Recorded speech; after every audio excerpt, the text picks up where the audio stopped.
Okey, kembali lagi di sini Infinity Ekspresi Remaja Era Digital. Kita akan mempersilakan tetamu pertama kita yang akan berada di dalam studio ni, iaitu Puan Siti Hadjah Azman. Betul. Jadi jemput. Ya, dipersilakan. Sila duduk dekat kerusi pink. Dipersilakan duduk. Silakan duduk, Puan. Tetamu Alright. kita. Ya Allah. Hai. Hai. Puan apa khabar? Alhamdulillah, sihat. Alhamdulillah. Okey. Puan bersyarah di institusi mana tu? Saya Puan Siti Hadjah Azman dari Azman. Fakulti Filem. Maaf, Puan, tadi tersalah. Oh, it's okay. Daripada Fakulti Filem, Teater dan Animasi, UiTM Puncak Perdana. Wah, UiTM Puncak Perdana. Ya. Filem dan Fakulti Filem, Teater dan Animasi. banyaknya. Memang banyaklah cerita dia. Tapi menarik ni, kos yang dia ajar ni menarik. Betul, betul. Tapi macam Puan sendiri memang minat dari kecil ke atau macam mana? Memang kalau arts tu memang minat daripada kecil lah. Faham. Ya. Okey, Manda. Sebenarnya kita tak membiarkan Puan Hadjah Azman ni berseorangan. Jadi kita bersama dengan tetamu dalam talian iaitu Ahmad Adam Mukhlis. Ahmad Adam Mukhlis merupakan Majlis Perwakilan Pelajar dari UiTM Melaka, Alor Gajah. Dan juga kita ada Wani Khairi, seorang selebriti dan juga pelajar. How are you guys? Semua okey? Hai, Assalamualaikum. Salam. Semua baik-baik belaka ke? Alhamdulillah. Okey, Wani, saya nampak awak di dalam kereta nak pergi mana? Saya ada penggambaran untuk drama terbaru akan datang. Masya Allah, nampak tak? Tengah interview ni, tapi ada penggambaran. Ya Allah. Memang selalu busy lah. baguslah. Macam Adam sendiri sekarang ni dekat Melaka ke atau dekat mana? Assalamualaikum semua. Saya sekarang berada di kampus lah, Melaka. Baru je masuk semalam. Welcome back Adam. Selamat datang ke kampus. Dah boleh masuk kampus balik kan? Betul, Jadi betul, mungkin Amanda nak bertanya soalan pertama dulu. Mungkinlah saya akan berikan kepada Puan Siti Hadjah. Okey, macam mana pendapat Puan tentang orang yang tak nak usaha sendiri ni? Kata orang putih, orang kata tak ada inisiatif untuk belajar sendiri atau ulang kaji sendiri. Asyik tunggu je macam manja, tunggu je pensyarah nak bagi apa macam tu. Okey. Apa pendapat pensyarah? Right, saya rasa kalau ada mahasiswa yang begitu, sebenarnya dia kadang-kadang kita nak salahkan pelajar pun susah juga. Okay? Sebab kita as a lecturer, we need to look at ourselves first. Whether kita dah bagi mereka clear instruction ataupun tidak. Okay, so kadang-kadang pelajar ni dia kalau kita bagi dia clear instruction, dia tidak orang kata dia tak adalah tunggu-tunggu kan. Dia tengok tu dia dah tahu dah apa nak buat. Selalunya kalau yang tunggu ni kalau dia tak jelas. Betul, betul, Kan betul. dia tunggu je apa lagi nak kena buat, apa lagi nak kena buat. So we as a lecturer kita kena bagi clear instruction first lah. Betul. Ya. Best lah dapat pensyarah macam ni. Saya nak belajar lah. Itulah. Tapi Puan, yang berkenaan dengan mungkin yang masih menunggu dia tak dapat clear instruction tu, adakah macam dia ni sebab dalam kelas dia tak fokus ataupun mungkin dia malu bertanya? Okay. So I know sebab kalau kita dulu before pandemic, bila kita belajar dalam kelas tu selalunya tak ada masalah sangat sebab mereka datang ke kelas kan, so instruction given tu senang lagi lah. Okay. However, bila kita go on digital ni, online, semester online ni, dia payah sikit sebab pelajar ni tadi dia isolate kan dekat rumah masing-masing. So kadang-kadang mereka ni ada masalah internet dan sebagainya. Betul. Sebab tu dia kadang-kadang lost sikit lah. Okay. Tapi suggestion saya selalunya kalau student yang dalam keadaan macam ni, dia boleh bertanya pada kawan-kawan jugalah.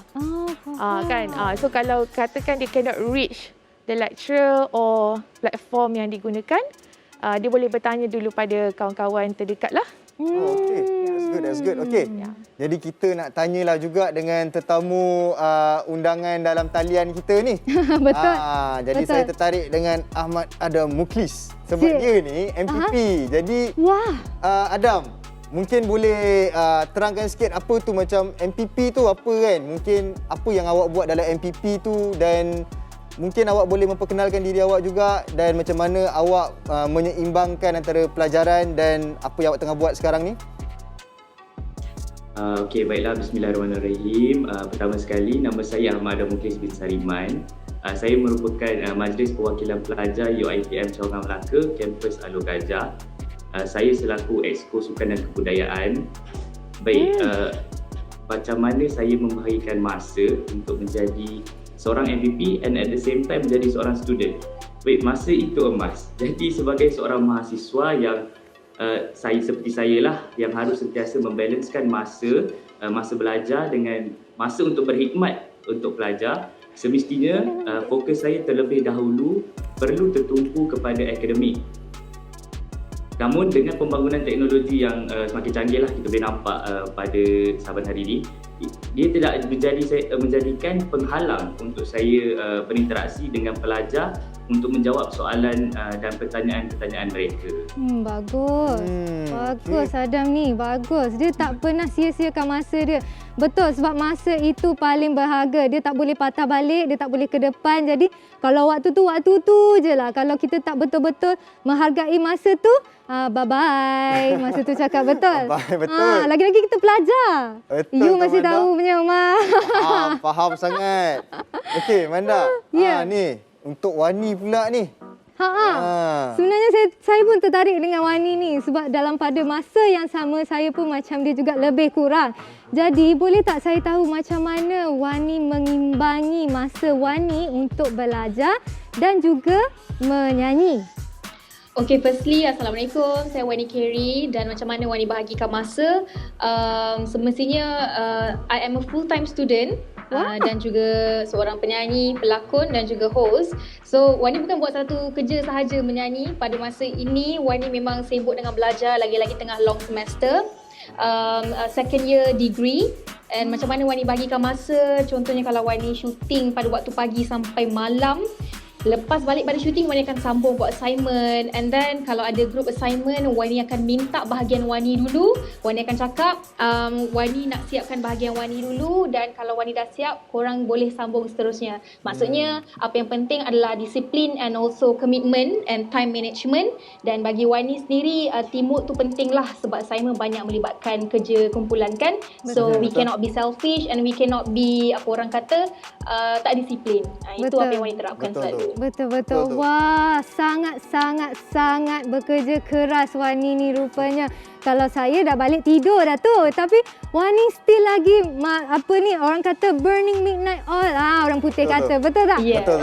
Balik tu buat lagi kerja, balik tu buat lagi assignment. Wah, saya nak jadi macam Wani lah. Thank you ya Wani. Ya, Alright. macam apa yang kita boleh dapat mungkin masing-masing ada resepi masing-masing lah kan. Betul. Wani punya cara dengan Ahmad Mukhlis punya cara bidang lain-lain tapi Bidang lain-lain. cara pun lain-lain lah kan. Betul, Tapi macam betul. Puan sendiri, ada tak student yang macam Wani ataupun Ahmad Adam ni? Maksudnya ada MPP ke atau ada yang bekerja part time luar ke? Macam ada mana? juga. Actually kalau saya ada student yang memang aktif lah, merupakan presiden club dan sebagainya. Ya. Wah. So tapi saya tengok student yang aktif ni selalunya dia akan cemerlang dalam dua-dua lah, dalam Wah. aktiviti dan Itu- juga Itu yang kita belajar. nak. Betul? Yes, sebab dia tahu masa dia tak banyak. Betul. Jadi dia akan follow all the schedule. Betul. So selalunya mereka ini antara pelajar yang memang orang kata cemerlang dua-dua lah. Wah. Selalunya. Okey, Ya. faham. Bagusnya. Saya next ya, pencara. Wan, saya next. Nampak tak nak sangat jadi macam tu. Sebab saya suka belajar. Mas Tapi Pion. dalam masa yang sama saya pun bekerja.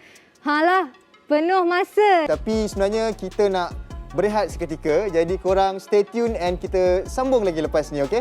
Ekspresi remaja era digital Infinity.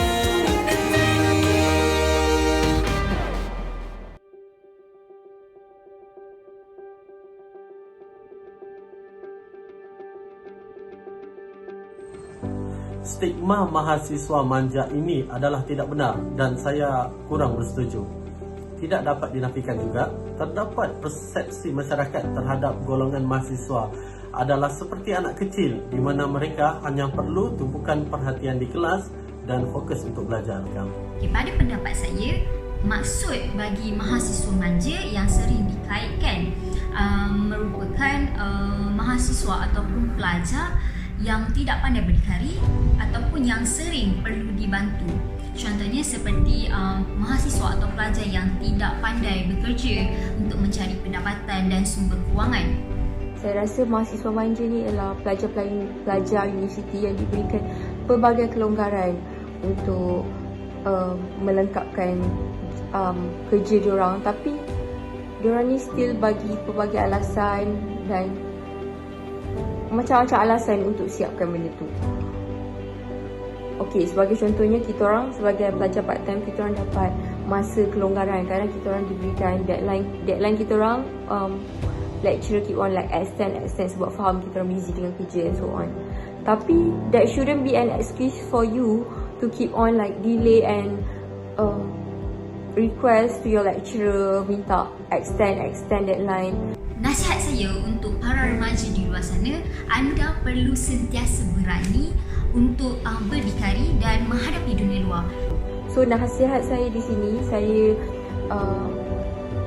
saya harap like semua pelajar termasuklah yang masih sekolah untuk like belajar betul-betul, because that's the only chance we have to learn, to improve on our education. Teruskan bersemangat dan jaga kesihatan diri kerana kita adalah pewaris di masa hadapan.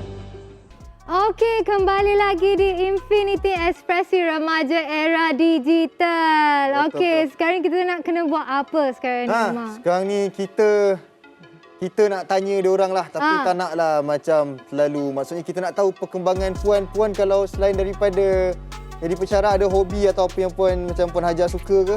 Buat? Ada apa dia? What is it? Saya suka camping. Wow, Camping. sama lah. Scout kan? Wow. That's cool, okay. Tapi macam untuk Adam pula, Adam best tak kalau nak jadi macam MPP ni? Macam okey ke? Menjadi MPP ni dia membuka mata kita lah dari segi cara-cara untuk menguruskan pelajar di dalam kampus, macam mana kita nak berinteraksi dengan pengurusan. It's a good experience for everyone actually, and I think it opens up new doors for us untuk succeed in the future. Okey, sekarang kita akan back on topic mahasiswa manja.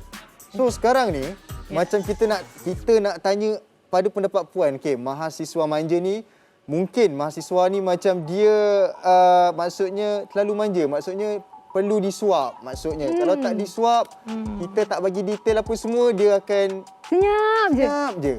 Adakah puan bersetuju, Puan Hajar bersetuju dengan statement mahasiswa manja? Oh, okey. Right. Kalau saya personally, saya bukanlah tak bersetuju, okey, tapi saya rasa mahasiswa tu bukan manja, tapi dia perlukan perhatian. Okey, mahasiswa dalam kategori tu yang kita anggap manja, sebenarnya mereka perlukan perhatian. Okey, tetapi untuk orang sekeliling, environment ataupun pensyarah, untuk memberikan perhatian tu, student ni tadi dia sendiri kena voice out. Betul. Sebab kalau dia isolate, tak maklumkan pada kita apa yang dia rasa, apa yang dia perlukan, kan, kita pun tak tahu. Betul. Jadi kalau dia keep seorang-seorang macam tu, orang sekeliling, the support system, the lecturer, we never know apa masalah dia. Betul. Okay? Dan I think student yang dalam situasi tu, dia kena keluar daripada kategori itu, sebab bagi mengelakkan orang umum mengatakan orang kata benda-benda tak best lah kan, macam manja lah, terlalu spoon feed dan sebagainya. Betul. Mereka sendiri kena keluar daripada situasi itu tadi. Saya nak tanyalah Khairi lagi sekali, Wani. Okey, kalau you macam mana? You kan macam busy, kan sibuk selalu, betul? You suka disuap atau suka mencari, suka research? Bagi Wani lebih suka untuk mencari, sebab orang kata kalau nak berjaya ni kita jangan tunggu, kita yang kena usaha dulu. Dan sama juga macam di universiti, kalau ada rakan-rakan yang tak tahu, kalau contohnya nak buat assignment atau apa-apa, mereka akan tanya dan Wani akan open to share my knowledge. Dan kalau Wani tahu, Wani akan selalu volunteer untuk jadi leader, because kita tahu ramai universiti bermula daripada umur yang muda, habis sekolah terus masuk universiti. So mungkin tidak ada yang mereka ada pengalaman menjadi seorang leader di luar. Betul. Jadi Wani akan ambil that initiative demi memudahkan kerja semua orang. Tapi tak bermaksud Wani jadi leader, yang lain jadi sleeping partner. So kita sama-sama help each other lah bila dekat universiti. Okey. Bagusnya. Nampak tak? Dia jadi leader lagi. Dia jadi... semua dia ke depan. Okey, Dam. Nak tanya Dam, kalau macam MPP ni, awak adakah daripada macam sekolah rendah ni macam dah jadi orang kata macam ketua kelas ke, pengawas ke, apa ke? Itu first. And then macam awak dah jadi MPP, awak rasa awak pernah tak jumpa dalam golongan MPP tu, majlis tu sendiri macam ada yang macam curi-curi tulang ataupun yang manja? Betul. Okey, baik. Saya berkecimpung dalam bidang leadership ni dari awal persekolahan lagi lah. Sebab saya rasa diri saya untuk kita leadkan orang, we have to set a good example. And for me, I always like to set good examples to students so that diorang boleh nampak kira macam in a way the right path untuk diorang menjadi orang yang lebih baik lah.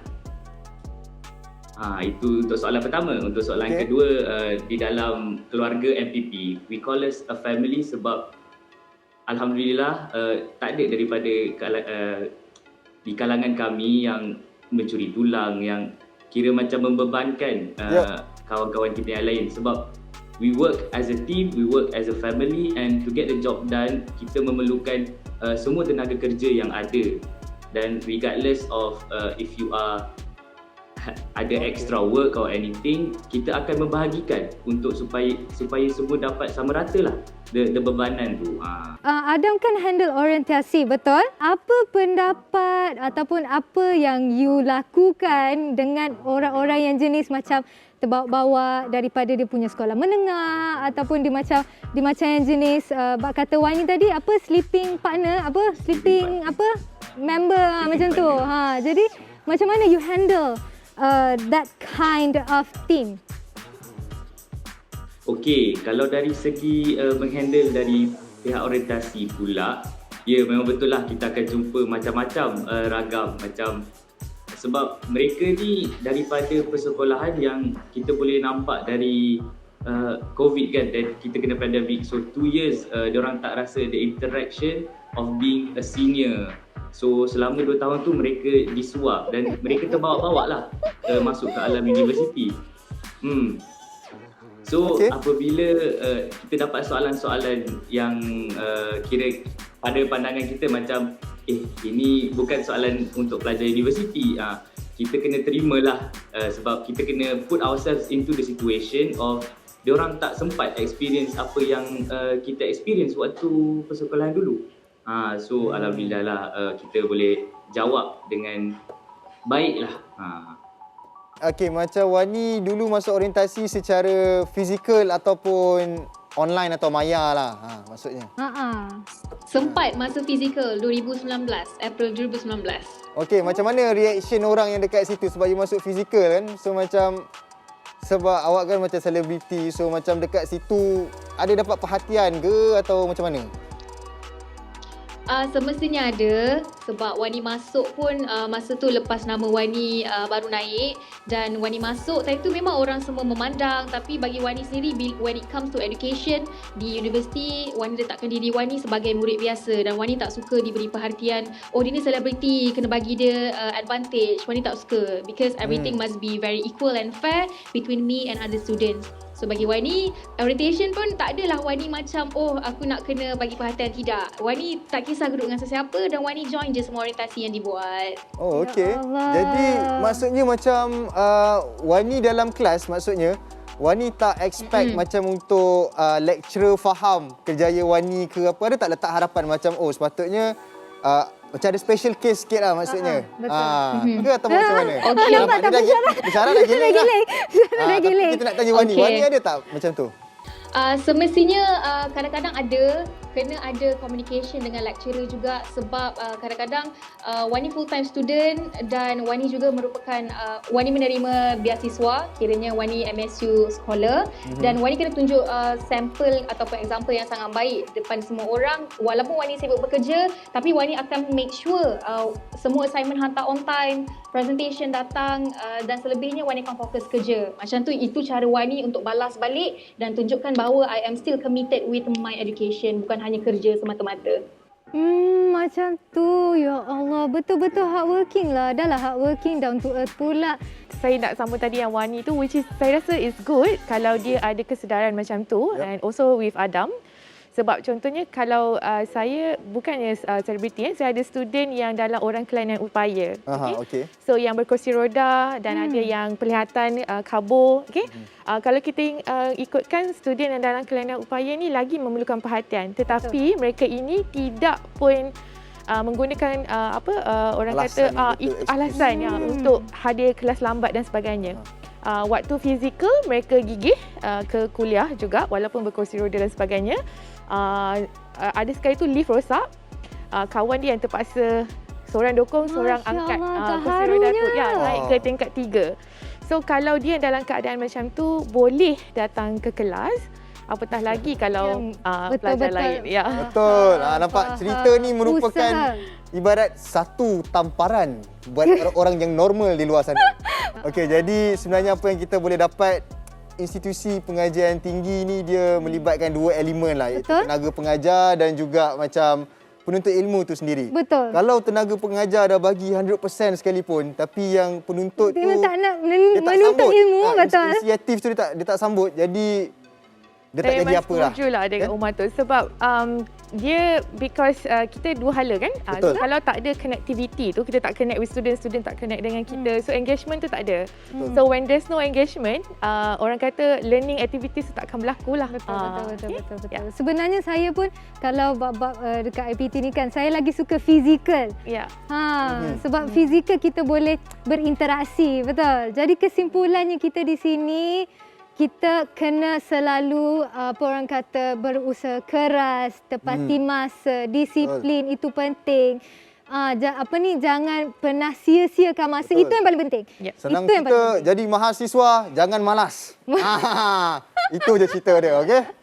Alright, jadi kita nak ucapkan terima kasih kepada tetamu kita, Puan Hajar dan juga yang berada di dalam talian, Ahmad Adam dan juga Wani Khairi. Terima kasih kerana memeriahkan di segmen reaksi ini.